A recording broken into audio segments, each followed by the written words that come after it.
I can't eat such cheap pizza. Order again from a high-end restaurant. Ethan's wife exclaimed, sweeping her long hair back and looking at the pizza as if it were something dirty. This happened when Ethan, the eldest son, came home for his first long vacation after getting married. Even if it's cheap pizza, it's from a proper shop. I protested, but it seemed to have no effect on Caddy, who just snorted in disdain. That can't be true. I have a taste for fine food. This is just cheap stuff. Order a pizza from a high-end restaurant quickly. Caddy demanded arrogantly. Realizing it was futile to argue with her, I reluctantly nodded, gripping my mobile phone in my pocket. Yes, I understand. My name is Rebecca. I'm a 73-year-old housewife. I once aspired to be a craftsperson in my youth, but now I live a peaceful life with my husband. My husband Neil comes from a long line of farmers, and naturally he took over the family farm. Even now at 75, he works hard every day growing vegetables. I knew he was a man of few words when we married through an arranged marriage, but his love for farming is intense. He always worries about his vegetables on stormy days. I fell for his hardworking nature.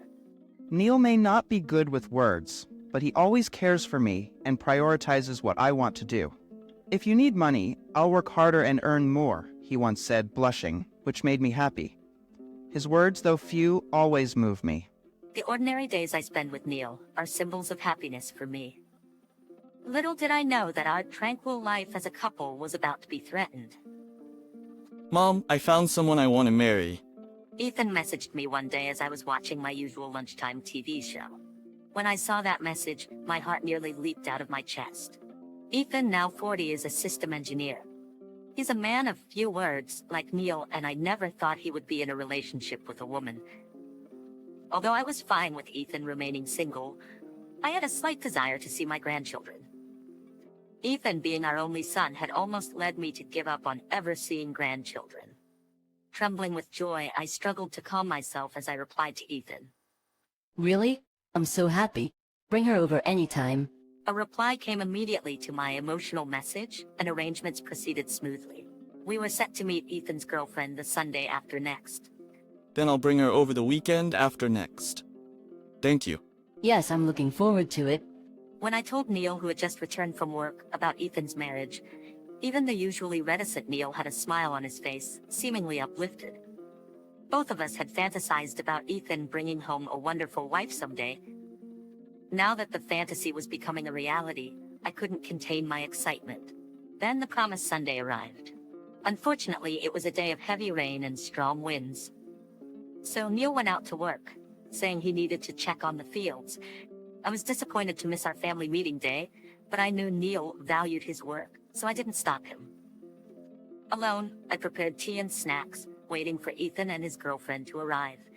Mom, I'm home. After a while, I heard Ethan's voice at the entrance, followed by the sound of an umbrella being folded. Welcome back. The rain was terrible, wasn't it? Yeah, we're soaked. This is Caddy, the woman I'm planning to marry. Welcome, I'm Rebecca, Ethan's mom. Nice to meet you. Hi, this rain is the worst. It's ruined my brand new outfit. Caddy, Ethan's future wife, brushed off the raindrops from her clothes with an annoyed gesture. Her outfit was a trendy short top with shoulder cutouts showing some skin. The bottoms were slim pants, but in a strikingly bright green color, unsuitable for a family meeting. At first glance, Caddy was a beauty with a model's figure. I never imagined Ethan would end up with someone like her. I was astonished, but more than that, I was concerned about Caddy's attitude. Not only her appearance, but her failure to even say a polite greeting left me at a loss for words. Having had little interaction with such flashy types in my youth, I struggled to find the right distance to keep with her. Feeling suddenly tense and unnaturally stiff, I managed to say, "Please come this way." "Isn't Dad here today?" After the three of us sat down, Ethan, noticing my discomfort, tilted his head in an exaggerated manner. Yes, he went to check on the fields because of the weather. I see. Can't be helped, I guess. Ethan seemed convinced. Huh? The caddy next to him raised her voice critically. Coming all this way in this weather and he doesn't even show his face? What kind of father-in-law is that? I'm feeling a bit uneasy about the future.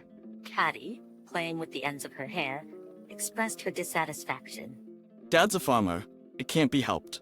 Bad weather affects the earnings. He tried to calm Caddy. I'm sorry about that. By the way, Caddy, you're quite young, aren't you?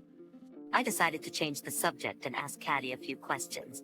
I'm 32. Honestly, there's quite a generation gap between Ethan and me. Is that so? But you get along well, right? At this question, Caddy looked away and Ethan awkwardly looked down. Something about Ethan's behavior was odd, and I was doubtful whether Caddy truly liked Ethan. We get along? Just the other day, we went to see a movie together. Yeah, that war movie was so boring I fell asleep in the middle. The family meeting was enveloped in an uneasy atmosphere. While Caddy was in the restroom, I asked Ethan, Ethan, does Caddy truly love you? Of course she does. But she's a bit spoiled, being the youngest at home and always getting her way. I see. But don't you think her attitude is a bit too much? What can I say? She's always like this. Ethan, seeming timid, appeared quite smitten with Caddy's beauty and didn't find her attitude particularly bad. I wasn't convinced, but if Ethan was okay with it, I decided not to interfere further. Above all, I was eager to see my grandchildren. I didn't want to dampen their decision and spoil their future. With Caddy's attitude unchanged, the family meeting ended, and they left. Neil returned just as they were leaving. How was it? He asked. Well, let's just say she's a bit lacking in common sense. Hearing my opinion, Neil seemed to ponder for a moment and then went to his room. I sighed and started preparing dinner. A month after the worst family meeting, Ethan and his wife registered their marriage and became officially married. Ethan sent a photo of them submitting their marriage registration. As usual, Caddy was dressed flamboyantly. Her short dress fully exposed her thighs. While she indeed had a great figure, I couldn't help but wish, unconsciously, that she, being 32, would dress a bit more conservatively. Ethan and his wife swiftly built a house in a seaside town. It was an area where wealthy people lived, with beautiful streets. Naturally, the real estate was expensive. But Ethan, having been a single system engineer until he was 40, seemed to have saved a considerable amount of money. Additionally, the wedding ring was a $10,000 piece from a famous brand, which surprised me. I'm sure Caddy insisted on a high-end brand ring. Ethan was never much interested in brands. As I was surprised by their new life start, I was waiting to hear about a pregnancy. Then I got a direct call on my mobile phone from Caddy. Hello, this is Rebecca speaking. Rebecca, I'm shopping right now and there's this dress I really want to buy. What? What do you mean? I was taken aback by her sudden call and request. So can you come right now? You're not working and must be free, right? I finally understood what Caddy was implying. She wanted me to come over and buy the dress she desired. Her unreasonable request left me sighing. Maybe you should ask Ethan about that. No, Ethan is at work now, right? He can't come. I called you because I thought you'd understand without me saying. Caddy's condescending laugh made me question her sense. Anyway, I have plans today, so it's not possible. I said and hung up. What a request to make to a mother-in-law. Having no daughter, I always wanted to be kind to my son's wife. However, I can't allow her to be presumptuous. I only want to accommodate reasonable requests. Was far from the daughter-in-law I had envisioned.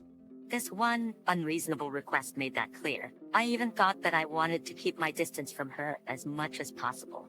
Would often call me to ask for favors like, can you pick me up? Or I can't pay at the hospital, can you pay for me?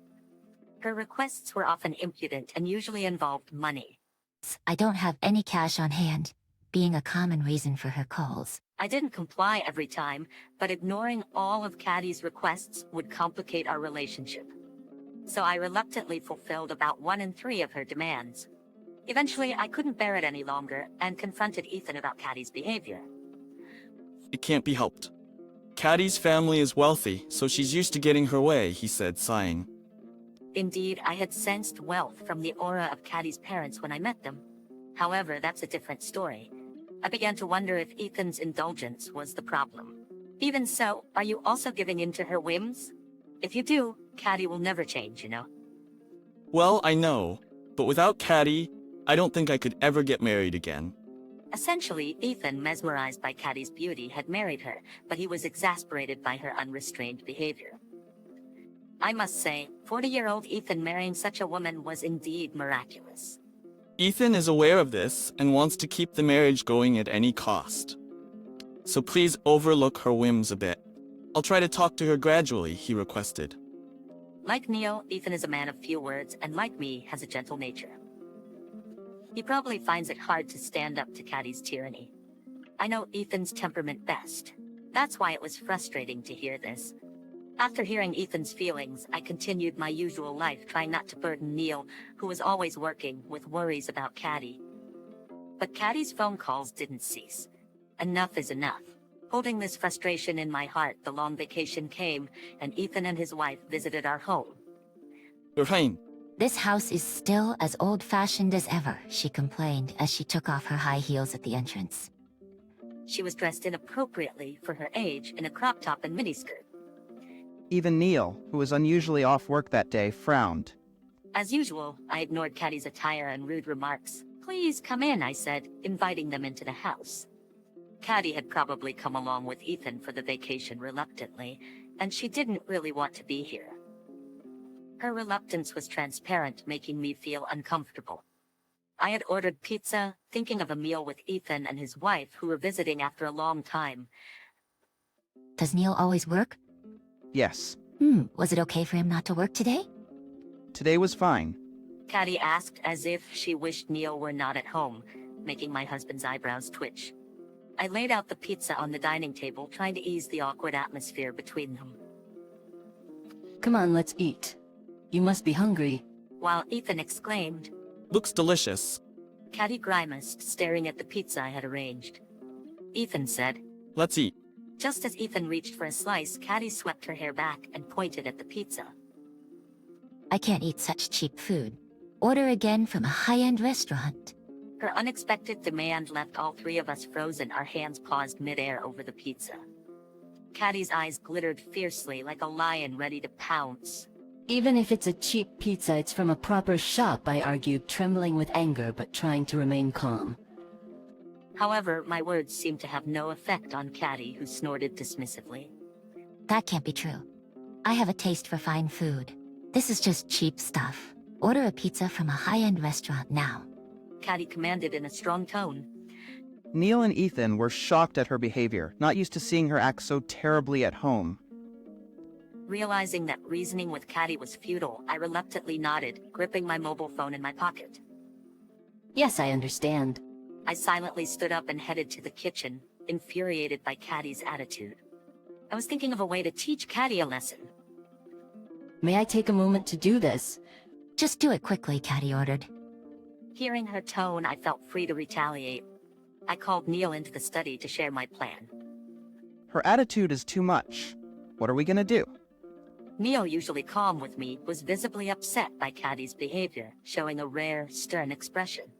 I'll order the pizza from a high-end restaurant as Caddy wants, and there's something else I'd like to do. What is it? I shared my plan with Neil. Understood, he crossed his arms. That might just teach her a lesson. Yes. Neil returned to the dining room, and I called a high-end restaurant to order several pizzas. The expense was a bit painful, but it seemed a small price to pay if it meant teaching Caddy a lesson. While we wait for the pizza from the high-end restaurant, why don't you go for a walk? I suggested to Ethan, glancing sideways at Caddy, who sat cross-legged and sulky, not touching the pizza we initially served. Yes, that sounds good. He quickly concurred. Hey, a walk? Isn't the high-end restaurant's pizza here yet? I just ordered it, so it might take about 30 minutes. They seemed quite busy. This is unbearable. Stood up and left the house with Ethan. After confirming they were gone, I immediately began preparing for my plan with Neil's help. 30 minutes later, as the high-end restaurant pizza arrived, Ethan and Caddy returned, Caddy still looking displeased. Here, the pizza from the high-end restaurant has arrived. Please enjoy. I served the pizza on new plates in front of Caddy, placing the packaging from the high-end restaurant discreetly on the table. Ah, this is definitely different from regular pizza. Delicious. That's great to hear. Looked blissful, holding her cheek, a stark contrast to her earlier demeanor. Rebecca, you should have ordered high-end restaurant pizza from the start. It's only natural when you have guests. Caddy, that's too much. Ethan, perhaps feeling apologetic towards us, tried to stop Caddy, but it was Neil who spoke up. That was made by Rebecca. Huh? Caddy looked at Neil dumbfounded. Ethan was surprised, and I felt a thrill of revenge. You were so insistent on ordering from a high-end restaurant. I ordered just enough for a family of 3. So the pizza you ate wasn't from the high-end restaurant. Rebecca was trained to take over her parents' high-end restaurant when she was young.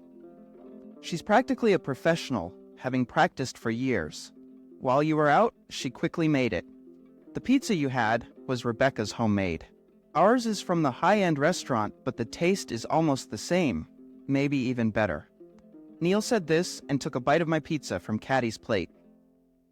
Indeed, I had trained to become a pizza chef in the past.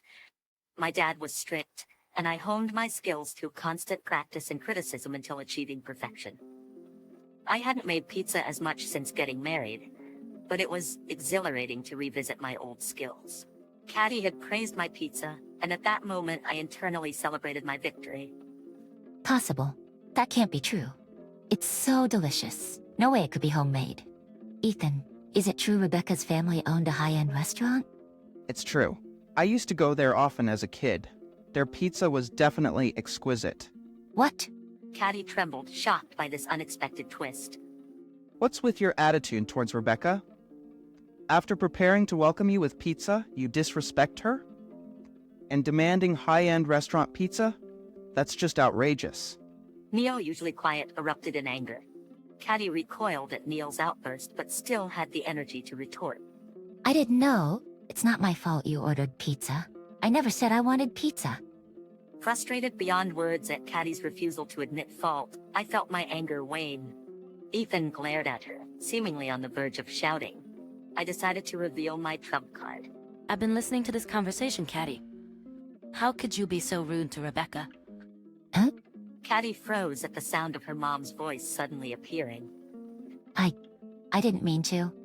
I showed Caddy the phone where her mom, Wendy, was on the call.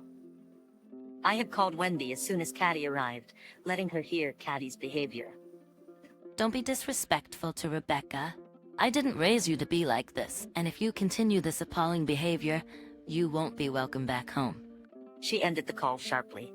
Caddy probably never imagined that she would turn her own mom against herself. For a while, she trembled in shock. Then, Fine, I won't come to this house again. she said and left. Neil and I were relieved she was gone, feeling refreshed. Ethan looked conflicted, but likely done with Caddy. I'm tired of being with Caddy. Better to be single than continue this marriage. That's okay. It's a shame about not seeing grandchildren, but you can find someone else when you're ready. I said, and Neil nodded silently. We continued eating the high-end pizza, just the 3 of us. Later, Ethan divorced Caddy, tired of her behavior. Their marriage didn't even last a year. It's better to be single than live with such stress, he concluded. After breaking up with Caddy, Ethan seemed somewhat relieved and focused on his work. Meanwhile, Caddy was scolded harshly by her parents when she returned home. I am still in touch with Wendy, and we have become friends who meet for tea. Wendy, a generation older than Caddy, has a solid character unlike Caddy. She plans to monitor Caddy closely until she can handle household responsibilities and secure a decent job. I can only hope that Caddy doesn't stray off the path again. I am planning a trip with Neil and Ethan soon. I am really looking forward to this much-needed family vacation.